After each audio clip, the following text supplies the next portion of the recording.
अस्मिन् सभागारे समुपस्थिताः मान्यवर्याः कनकलता महोदय, डॉक्टर प्रमा, डॉक्टर प्रतिभार्य, डॉक्टर आशीष, करेक्ट, डॉक्टर वतन कुमारी, छात्रा, अद्य संस्कृत दिवस संस्कृत समारोह दिवस सप्ताह समारोह इति उत्सवम् आनयितुं सर्वे समुपस्थिताः वयं। यदा पूर्ववद्भिः उद्घोषितं यत्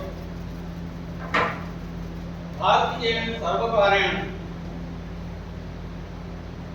षण्णवत्यधिक-एकोनविंशतिशततमे वर्षे श्रावण पूर्णिमा तिथि संस्कृत दिवस समारोह मानयपूर्वकम् उद्घोषितम्। अस्यां तिथौ श्रावण पूर्णिमायां तिथौ एव कथं मन्यते एषः। तदा प्रधानमंत्री श्रीमती इंदिरा गांधी आसीत्, शिक्षा मंत्री मनमोहन, तदा सर्वकारेण अयं दिवस समारोहः घोषितः।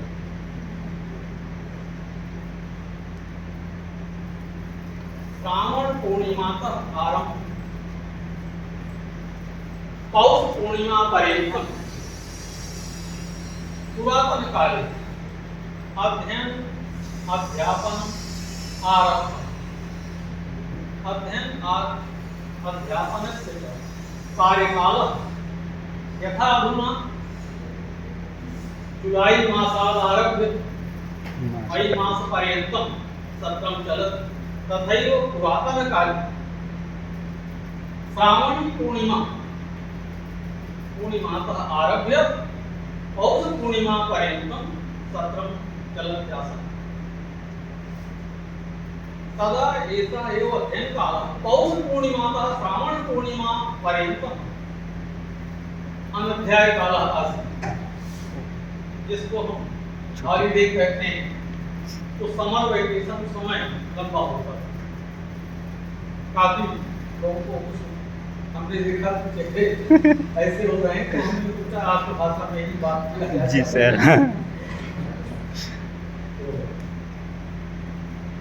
कभी कभी कुछ ये होता है कि बहुत अच्छा लगा, लेकिन जाने क्या सुनाया तुम्हें कुछ न समझ में आया, तो वो ना हो जाए कहीं पता नहीं कुछ बोल रहे कुछ अच्छा था। के समय में जब लोग बच्चे थे तो बगल में हमारे एक बुजुर्ग सज्जन रहते थे, वो ट्रांजिस्टर सुना करते थे और उसमें वो तेलुगु के, कन्नड़ के, मलयालम के गीत आते रहते थे, सुनते रहते और बहुत खुश होते थे। उनको हिंदी के अलावा कुछ नहीं आता था, हिंदी भी बड़ी हिंदी नहीं है, गाँव वाली भाषा है। तो गाँव में प्राय जितने लोग होते हैं उनको रिश्तों में ही बात की जाती, चाहे जिस जात संप्रदाय में। वहाँ के मामा लगते हैं, माँ उनको भैया कहती, बड़े भाई। तो हमने कहा मामा जी बताइए कुछ समझ में आ रहा? कहने लगा समझ में उतना बाजत बहुत दी ऐसे सुन लेंगे तो उसी तरह कुछ न हो जाए, बाजत बहुत नीच है कि तरह कुछ अच्छा हो गया, इसलिए बात भाषा में बात। तो जब ये अनध्याय काल बीत जाता है, इसीलिए इस तिथि का चयन किया गया कि श्रावणी पूर्णिमा को संस्कृत दिवस मनाया जाए, नहीं तो और किसी तिथि को रख लेते। इसके चयन का उद्देश्य यही था कि इसी दिन से पढ़ाई शुरू हो जाती थी, अध्ययन प्रारंभ होता था। गुरुकुल हुआ करते थे पहले, विद्यालय तो इस तरह के महाविद्यालय नहीं थे, वही विद्यालय एक गुरुकुल आपके प्रयाग में भी था, महर्षि भारद्वाज का, और वही गुरुकुल का स्मरण करते हुए इलाहाबाद विश्वविद्यालय बनाया गया कालांतर में। और इलाहाबाद विश्वविद्यालय जब 1887 में बना, हमारा संस्कृत विभाग उससे भी पुरातन है, जहाँ स्थानपद आदेशों में विधौ की प्रक्रिया में प्रतिभा पहुंच गई। हमको वहां से हटने के बाद है, इसलिए भेंट मुलाकात इधर कदा हो जाती है, कुछ पहले आ जाती है, कुछ के साथ हम रखते हैं। इनका जब यहाँ पर चयन समिति के लिए नाम किनको इंटरव्यू के लिए बुलाया गया, स्क्रीनिंग जिसको कहते हैं, वो प्रक्रिया हो गई उसमें हमको, तो इनका नाम इंटरव्यू के लिए फाइनल किया। और उसके बाद यहाँ के बाद है, यहाँ नहीं है, वहाँ नहीं, और आगे जाएं और बड़े तो संस्कृत दिवस श्रावणी पूर्णिमा के दिन से मनाया जाता है। इससे अध्ययन अध्यापन प्रारंभ होता है। संस्कृत दिवस या संस्कृत सप्ताह हम क्यों मनाते हैं? मनाते इसलिए किसी भी चीज का कि वो भूल न जाए, याद रहे, क्योंकि बहुत लोग इसको अब याद करने लगे हैं। इसके पहले के समय में लोग भूलते जा रहे हैं, और काफी पढ़े लिखे लोगों को बड़ा संकुचित नजरिया रखते हैं संस्कृत के प्रति। उनको भी ये बताना था कि संस्कृत कुछ है। एक 1939 के IPS थे, बाद में उत्तर प्रदेश के गवर्नर संपूर्णानंद संस्कृत विश्वविद्यालय, उनको इसी तरह का समारोह था, वहां बुलाया गया। उनका ये तो बैलगाड़ी के जमाने की भाषा है, अब तो इसको कोई पढ़ता लिखता नहीं, क्या करेंगे पढ़ लिख करके, इससे कोई मतलब नहीं। अब उनको कौन बताए, क्योंकि संस्कृत जो नहीं पढ़े, एक उसके लिए बड़ा अच्छा संस्कृत में एक श्लोक है। हमारे यहाँ ऋषियों ने हर विषय पर श्लोक लिखे, मच्छर तक पर भी लिख डाला है।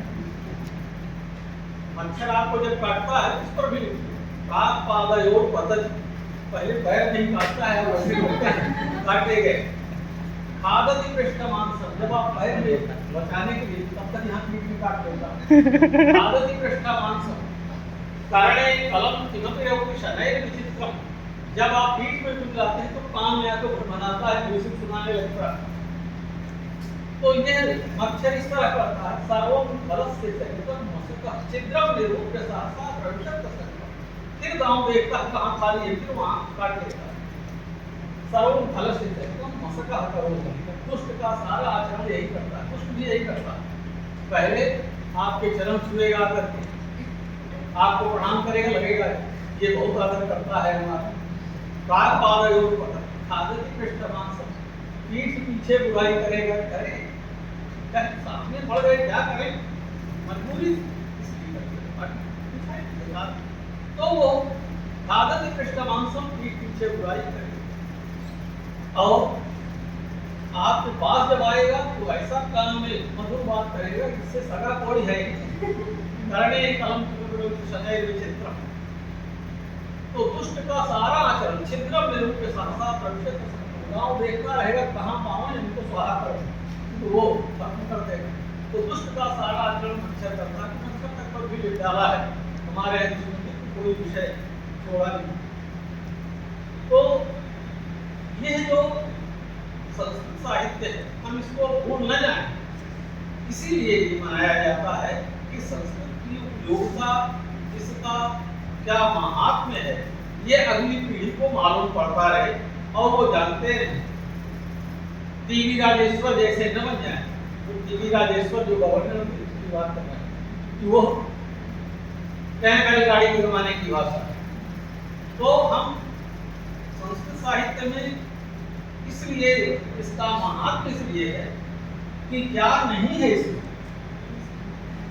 पहले ये अध्ययन अध्यापन के माध्यम की भाषा थी। जैसे आप कहते हैं हिंदी मीडियम पढ़ेंगे इंग्लिश मीडियम, तो उस समय मीडियम ऑप्शन नहीं था, there was only one medium, that was Sanskrit. केवल संस्कृत में पढ़ाई होती, तो सारे विषय जब पढ़ाए जाते थे तो संस्कृत में सारे विषय लिखे हुए।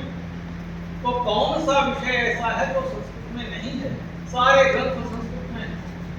अब उनका जो कितने दाक्षिणात्य नाम है वो संस्कृत आई है, उन्हीं से पूछ लीजिए जो संस्कृत का विरोध करते हैं, उन्हीं से पूछिए, तो वो सारे नाम संस्कृत। और संस्कृत की उपयोगिता इतनी है कि आप देखिए तो हिंदी में तो सारे शब्द वहीं से लगभग आते हैं, अरबी फारसी में आते हैं, अरबी फारसी संस्कृत, वहां जाकर वही अरबी फारसी बन गई अरब में, तो इसलिए अरबी फारसी में भी वही शब्द आते हैं। और उर्दू में तो न पूछिए भरमार, उर्दू में संस्कृत के शब्दों की भरमार कुल भरे पड़े। हाँ, आपको तो एक उदाहरण के तौर पर बता दें, जैसे अरबी फारसी में, संस्कृत में हम कहते हैं मातृ, माँ के लिए मातृ शब्द, माता माता वो मातृ शब्द, यही जब लैटिन में पहुंचा तो मदर हो गया, अंग्रेजी वाले वहीं से आए। मातृ कहना कठिन होता तो उनके लिए इसलिए मदर कर दिया। इसी को फारसी वालों ने मादर कर दिया, उनके यहाँ मदर नहीं कहते, वहां मादर है, फारसी में मादर। पितृ पिदर, वहां पिदर है फारसी, और यहाँ फादर कर दिया। तो ये सारे शब्द मूलतः कहाँ से आए? हम ही से सीखा और सब ने संस्कृत से ही लिया। तो संस्कृत में शब्द विद्यमान पितृ, पिदर, फादर, मातृ, मदर, फादर, दोहित्र, डॉक्टर, फारसी वाले डॉक्टर कहते हैं बेटी, डॉक्टर अंग्रेजी वालों ने सिर्फ डॉक्टर को ही बनाया। और उर्दू में तो शब्दों की बहुतायत है। कपड़ा, हिंदी में कपड़ा आया, उर्दू में भी कपड़ा जो कहते हैं, करपट, करपट से कपड़ा बना लिया, सब जगह कपड़ा फैल गया। अंग्रेजी में क्लॉथ कर दिया उसी थोड़े स्टेजेस के साथ। और वासस, वासंस लीरणानि यथाध्याय, तो वासस क्या है? वासस उर्दू में हो गया लिबास, कहते हैं बड़ा खूबसूरत लिबास पहना, तो लिबास हो गया उर्दू में। तो ये जो शब्द हैं उर्दू में अधिकांश हमारे यहाँ से आए हैं। परिधान, वहाँ पैरहन, परिधान कहते हैं, वो पैरहन। तो इस तरह से काफी शब्द हैं। फूल संस्कृत का शब्द, फुल्लक, फुल्लक, फुल्लक बाकायदे धातु, तो फूल संस्कृत का शब्द है, और लोग समझते हैं उर्दू का, कहते हैं संस्कृत में फूल को भेजा है, अपने तो लगता सीधा उर्दू का है। उर्दू वालों ने हमसे ले लिया, ये फुल्लक खिलता है, विकसित होता है। तो सारे जो शब्द हैं इनके लिए सब संस्कृत के ऋणी, चाहे जो भाषा है, जो साहित्य है। और विषयों का तो न पूछिए, आयुर्वेद, धनुर्वेद, विज्ञान, भूगोल, इतिहास, सारे विषयों में गणित, वैदिक गणित IITians को पढ़ाया जाता है, इसलिए कि उससे सरलता से वो हल कर लेते हैं, नहीं तो नहीं हल करता, बड़ी बड़ी समस्याएं हल कर लेते हैं। पुरानी जितनी भी है फिजिक्स, केमिस्ट्री, रसायन, रसायन सर्वस्व शंकराचार्य जी के गुरु जी गोविंद पाद जी, गोविंद पाद जी ने पूरी जिंदगी में कोई भी ग्रंथ और नहीं लिखा, रसायन सर्वस्व लिखा। और रसायन सर्वस्व में ये थी कि 200 साल का आदमी अगर उसके पार कायाकल्प कर ले तो 25 वर्ष का युवक युवती लगेगी, इस तरह का उसमें व्यवस्था थी। तो इतने महनीय ग्रंथ हैं हमारे यहाँ विविध विषयों में, इसलिए इसका ज्ञान सबको होना चाहिए। मालूमात न होने से, इल्म न होने से हम किसी को कह दें ये ऐसा है, ये इसका उपयोग ही नहीं, व्यर्थ, बैलगाड़ी के जमाने की भाषा है तो उसका नहीं, हम सूर्य को कहते हैं कि कूड़ा है, काला है, तो हमारी अज्ञानता ही तो प्रदर्शित है। और सबसे बड़ा ग्रंथ हमको संस्कृत साहित्य ने जो दिया वो भगवान कृष्ण के वचन, गीता। गीता तो आप पढ़ते ही हैं, थर्ड ईयर सिलेबस में, हम बहुत लंबा प्रवचन नहीं देंगे कि आप बोलना, गीता पर थोड़ी सी कुछ बातें कर लें। और बहुत सी बातें गीता पर आपने क्लास में भी पढ़ी हैं और आगे सुनते रहते हैं, तो पृष्ठ प्रेषण नहीं करें। हमें लगता है कुछ ऐसी बात की जाए जो आपने इसके बारे में चर्चा न सुनी। गीता का नाम गीता क्यों है, इस पर चर्चा कहीं नहीं होती। इसका नाम गीता क्यों रखा है? इसको भगवान का उपदेश था तो भगवत उपदेशा कह सकते थे, भगवत वचनम कह सकते थे, भगवान का कोई भी प्रवचन कह सकते थे, किंतु इसको गीता क्यों कहा गया? इसके पीछे नामकरण के पीछे और व्यास जी जैसा त्रिकालज्ञ बिना सोचे समझे नाम नहीं रखेगा। कहा भाई बिना सोचे समझे नाम रख दिए जाने पड़ेगा। क्यों? कहा ये बबलू है, छोटे भाई का डब्लू। तो वो सोचो तल मिलाने के लिए उसी को कर दिया, बबलू भाई डब्लू। कहीं ये कौन है? पप्पू है कि भाई अप्पू। तो ऐसे बन गए। हमारे यहाँ संस्कृत विभाग में अभी विभाग देते हुए एक ट्यून है, उसका नाम है गप्पू। तो इस तरह के नाम जो रख दिए जाते हैं वो ऐसे ही सोचते समझे। तो जो ये नाम है, ऐसा नाम नहीं गीता का रखा, क्योंकि महात्मा व्यास नाम रख रहे थे। तो महात्मा व्यास ने जब इतना बड़ा महाभारत लिखा, विश्व पर्व में 25वें से लेकर 42वें अध्याय तक का भाग इसी का नाम है। और मजे की बात ये है कि महाभारत हमारे घर के कोई घर में नहीं रखता था। भाइयों में लड़ाई हो गई, इसको रखेंगे भाई भाई में सिर्फ गड़बड़ हो जाएगी ना, महाभारत नहीं रखेंगे। और दे केप्ट हैवीली, बिल्कुल हैप्पी गीता, गीता को बड़े उत्साह से बापूजी बाइज्जत रखते थे और उसका बड़ा सम्मान करते, पूजा करते। आज भी गीता घर घर में, तो गीता का महाभारत ही है वो। 25वें से 42वें तक का महाभारत का पाठ ही है, का अध्याय अलग थोड़े हो जाए, वो भी महाभारत। किंतु उस महाभारत को रखने में विवेक नहीं। क्यों विवेक नहीं है? क्योंकि गीता में प्रतिपादित की ओर हमसे मुखातिब हो रहे तो उधर नहीं जाएंगे, तो बड़ा लंबा हो जाएगा। तो नाम की ओर आ जाते हैं। नाम क्यों रखा? नाम इसलिए गीता नाम पड़ा, उस परिस्थिति को समझना पड़ेगा। अर्जुन बहुत बड़ा योद्धा, इतना बड़ा योद्धा था, जैसे क्रिकेट में सचिन तेंदुलकर जब बैटिंग करने आता था, अगर वो घायल है, बुखार है उसको, तो भी अपोजिट टीम वाला कोच कहता था, even half fit Tendulkar is very dangerous for our team। अगर हाफ फिट भी है तो मत समझो। शोएब अख्तर के 3 ओवर में 50 रन ठोक देता था कि इतना मारा, तो लोग डर के मारे उसको देख करके आधी शक्ति चली जाती थी, पुनस्तर ढीली हो जाती, कोई भी उसमें उसके सामने नहीं आता। इसी तरह अर्जुन एक ऐसा योद्धा था जिसका नाम सुनकर धनुष बाण रख करके प्रणाम करके भाग जाते थे, मार डाले गए। बड़े बड़े योद्धा परास्त हो जाते थे नाम सुनकर डर जाते। उस अर्जुन को मेंटली तोड़ दिया गया, मानसिक रूप से ऐसा आघात पहुंचाया गया। कुछ चतुर कोच तो होते हैं क्रिकेट को पहले से कहने लगते हैं, जैसे इस समय जिम्बाब्वे का कोच कह रहा है कि ये टीम है, जैसे देखिए आने दीजिए, न हरावे तो ना। तो मानसिक रूप से कमजोर करने की स्थिति होती। धृतराष्ट्र नेत्रहीन थे और उनके 100 बेटे थे, ये 5 तो सोच रहे थे हम बलवान तो हैं, लेकिन अर्जुन 1 बराबर 100, वो अकेले इतना बलवान है कि सबको स्वाहा कर डाले। तो अर्जुन को अगर हम मानसिक आघात पहुंचाएं, मानसिक क्षति पहुंचाएं, वो डिप्रेशन में आ जाए, तो हमारा काम बन जाएगा। बाकी तो हम निपट लेंगे, बाकी की चिंता नहीं। उसी से डरते थे। क्यों डरते थे? इसलिए कि उसके पास ऐसे ऐसे खतरनाक अस्त्र सिद्ध थे। अब वायव्य बाण चला दिया तो इतनी आंधी आई कि 100 के 100 उड़ जाए, बैठे रहो 100 दिन आते रहो, क्या फायदा।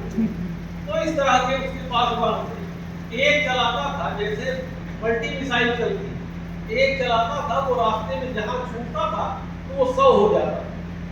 ऐसा खतरनाक हथियार से तो थे उसको, इसलिए डरते। तो उन्होंने क्या किया, उन्होंने भेज दिया संजय उनके दूत से, एक दिन पहले भेज दिया, कहा अर्जुन को तुम्हें जाकर के मेरा ये संदेश देना, और संदेश अर्जुन को जाकर उसने खूब पट्टी पढ़ाई कि तुम्हारे इतने भाई बंधु तुमको ये संदेश दिया उन्होंने कि तुम्हें गोद में मिलाया, उनके बच्चे अपने ताऊ जी को मारोगे कि गुरु जी को मारोगे, होना चाहिए कि पितामह जो तुम्हारे पिताजी को भी गोद में खिलाए उनको मारोगे, तो ये तो बड़ा अनर्थ हो जाएगा, अपनों से अपनों को मारना ये तो बड़ा दुखद हो जाएगा। उसको मेंटली जाकर के इस तरह का उसके दिमाग में भर दिया। अब वो जो उत्साहित था थोड़ा सा, उससे मन उसका विचलित हो गया, करे उनको मारेंगे। अपने की जब बात आती है, डॉक्टर साहब रोज आना धड़ धड़ पेट पीटते हैं, हाथ पैर पीटते, वो ऑपरेशन करते हैं। कोई कह दीजिए कि उनके घर वाला कोई मेंबर हो, बेटी बेटा पत्नी कोई हो, भाई बहन, तो कहीं दूसरे डॉक्टर साहब को लगा देंगे, आप कर देंगे, क्यों हाथ काम जाएगा, कहीं गलत नस कट गई तो वो नहीं कर पाएंगे। तो अर्जुन को यही हुआ कि इससे पहले ऐसा नहीं कोई युद्ध नहीं करता, हजारों योद्धाओं का वध कर चुका था, पराजित कर चुका, किंतु उसको भय ये हो गया कि अरे ऐसा उसका काम कर गया जो उन्होंने भेजा, वो इतना अपसेट हो गया कि मैं नहीं कर पाऊंगा। भगवान से कहता है दोनों सेनाओं के बीच में मेरा रथ ले जाते हैं। अब वहां दोनों तरफ देखता है, देख करके और वो काम कर जाता है, वो संदेश का कि अरे सब मेरे ही तो है, इनके साथ चलता था, इनके साथ चलता था, मेरे भाई इनको मारूंगा। तो ये सोच कर वो गांडीवम संसते हस्ता, गांडीव हाथ से गिर पड़ा, जिसका नाम सुनकर लोग भाग जाते थे उसके हाथ से गांडीव गिर पड़ा। अब कहा मैं योग से कहा मैं युद्ध नहीं कर पाऊंगा, गांडीव नहीं संभल रहा है, मैं उनको नहीं मारूंगा। भक्षम भी वरम दो, कहा भीख मांग के गुजर करूंगा, लेकिन अपने सही विधियों पर गुजरों पर मांग नहीं करूंगा। अब इतना इसमें डिप्रेशन आ जाए, ऐसी मनोदशा हो जाए, उसके लिए चिकित्सा कैसे? हर चीज की चरक संहिता में 3 प्रकार के रोग बताए गए। निजागंत मानसा, निज जो अपने शरीर में उत्पन्न होता है, कैंसर हो गया, पथरी हो गई, कुछ हो गया, अपने शरीर के अंदर होता है।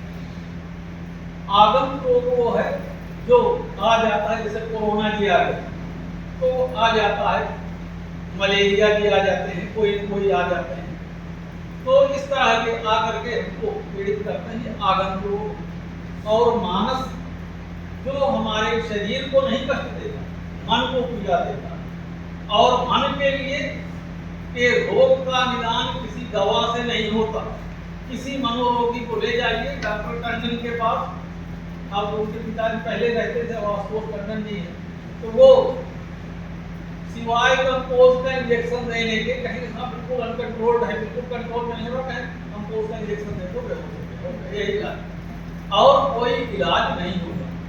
इसका ट्रीटमेंट कुछ नहीं था, नहीं तो इतने बड़े राज घराने के लोग सब रिश्तेदार थे, सब युद्ध में साथ थे। महाराज द्रुपद अपना राज वही दिखलाते थे, विराट अपना राज वही दिखलाते थे, तो उनका ट्रीटमेंट हो जाता, लेकिन ये उनके बस की बात नहीं थी। यह इलाज कृष्णोपचार से ही संभव था, इसलिए भगवान ने इसको कैसे ट्रीट किया, मेडिकल ट्रीटमेंट था, मानसिक रोग था, तो म्यूजिकल ट्रीटमेंट से ही ये ठीक हो सकता है। म्यूजिकल ट्रीटमेंट सबसे ज्यादा फायदा करता है मनोरोग में, और संगीत में गुण शक्ति, चाहे दोनों प्रकार का संगीत है, भाव मात्रा समायुक्तम गीतम बुदई संगीत दामोदर नाम का ग्रंथ है, आचार्य शुभंकर ने लिखा था 15वीं शताब्दी। उनका छोटा बेटा था दामोदर, तो कभी कभी कुछ बच्चों में कुछ बच्चे विशेष प्रिय हो जाते हैं, तो दामोदर को बहुत चाहते थे, इसलिए उसके नाम से उन्होंने संगीत दामोदर लिखा। तो उसमें संगीत का यही लक्षण, गीत का लक्षण दिया। गीत क्या है? तो मात्रा समायुक्तम गीतम इत्युच्यते बुद्धि, फिर उसके बाद डिवीजन किया उसका, गीतम विभागोत्तम यंत्र गात्र विभाग का। यंत्र विभाग, गात्र विभाग, मुख से बोलिए और या तो यंत्र के माध्यम से, तो दोनों प्रकार के संगीत हैं। फिर उसमें अनेक प्रकार के वेद प्रवेश संगीत का ग्रंथि है। स्तबक में उसका विभाजन है, कई स्तबक है, पांच स्तबक में विभाजन है। उसमें उन्होंने ये बताया, हम इसका उल्लेख इसलिए कर रहे हैं कि संगीत का उन्होंने महत्व बताया। संगीत के विद्वान ही थे, आचार्य थे, संगीत का मुद्र का आचार्य शुभंकर। उन्होंने कहा कि यह संगीत इतना प्रभावशाली, इस संगीत का इतना प्रभाव है कि पक्षिणः रंगमायाम, जब पक्षी इसको सुनते हैं तो रंगमंच पर जो बाघ है उसके पास आके इकट्ठे हो जाते हैं। ये गीत का प्रभाव है। पक्षिणः रंगमायाम वनादायन्ति फणिनः, वन से सांप दौड़े चले आते हैं म्यूजिक को सुनकर, वो संगीत का प्रभाव होता है। तो इस प्रकार का शिशवो न रुदन्ति च, बच्चा जो रो रहा हो बिल्कुल उसको सुना दीजिए तो म्यूजिक सुनने लगता है, वो चुप हो जाता है।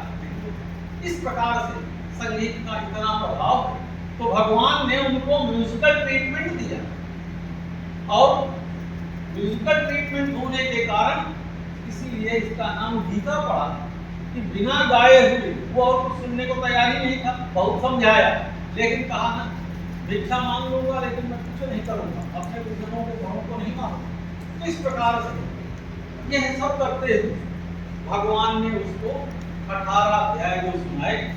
अब आप सभी लोग प्राय कि युद्ध के समय में इतना लंबा समय कहाँ था कि 18 अध्याय बैठ करके गाया भगवान ने, तब तक कोई मार देता, धाम से मार कोई चले जाते, गाते रहे। तो 18 अध्याय, तो व्यास जी का महात्म्य है जो 18 अध्याय हुए, उन्होंने हम सब के लिए इसको इलैबोरेट किया, व्याख्या किया, हमारे समझ में आ गया है। भगवान ने हो सकता है 18 वाक्य गा दिए हो, उसको सुन लिया उन्होंने, और व्यास जी ने उसको पूरा डिटेल कर दिया, क्योंकि पब्लिक के समझ में नहीं आया।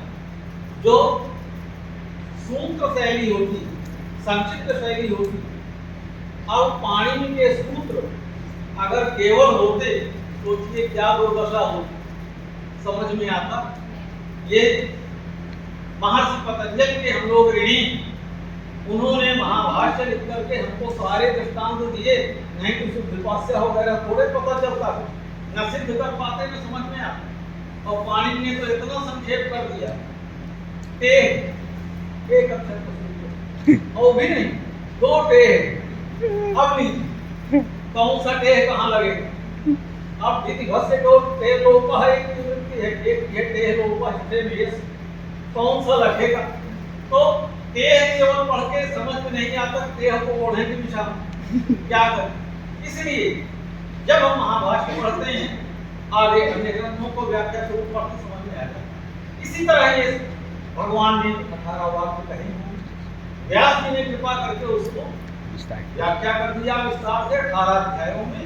हमारे भी समझ में आ गया, नहीं तो अर्जुन को ही समझ में आता, हम लोगों को तो ना आता। अर्जुन भगवान का मित्र था, और स्पेशल उसको ट्रीटमेंट भगवान देते थे। ये भी कहा कि मैं तुमको दुनिया को नहीं दिखाई पड़ूंगा, लेकिन दिव्यम ते हम ददामि चक्षु, कहा मैं तुमको स्पेशल आईज प्रोवाइड कर रहा हूँ, तुम ही देख पाओगे। तो इतना बड़ा उनका उसके ऊपर अनुग्रह था, इतनी बड़ी कृपा थी, इसलिए भगवान का वो समझ सकता था वो क्या कह रहे। तो भगवान ने उनको म्यूजिकल ट्रीटमेंट दिया। भगवान कृष्ण एक ऐसे व्यक्तित्व थे जो योग शास्त्र के परम विद्वान थे। आपने देखा ही कि योग पूरा उन्होंने गाया, और साथ ही म्यूजिक में जब हम जाते हैं तो चॉइस हमें लेना पड़ता है। आपके यहाँ भी विद्यार्थी म्यूजिक पढ़ते हैं, वोकल लेंगे, ये इंस्ट्रूमेंटल लेंगे।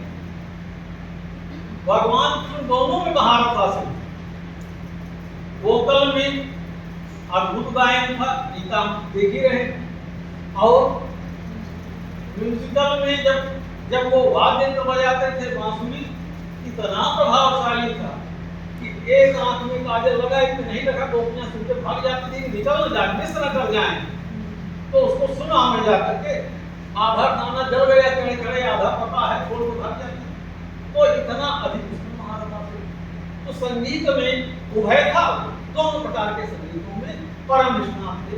इसलिए म्यूजिकल ट्रीटमेंट कृष्णोपचार वही दे सकते, इसलिए गा करके उन्होंने ये सिखाया जिससे अर्जुन का ट्रीटमेंट हो भी गया।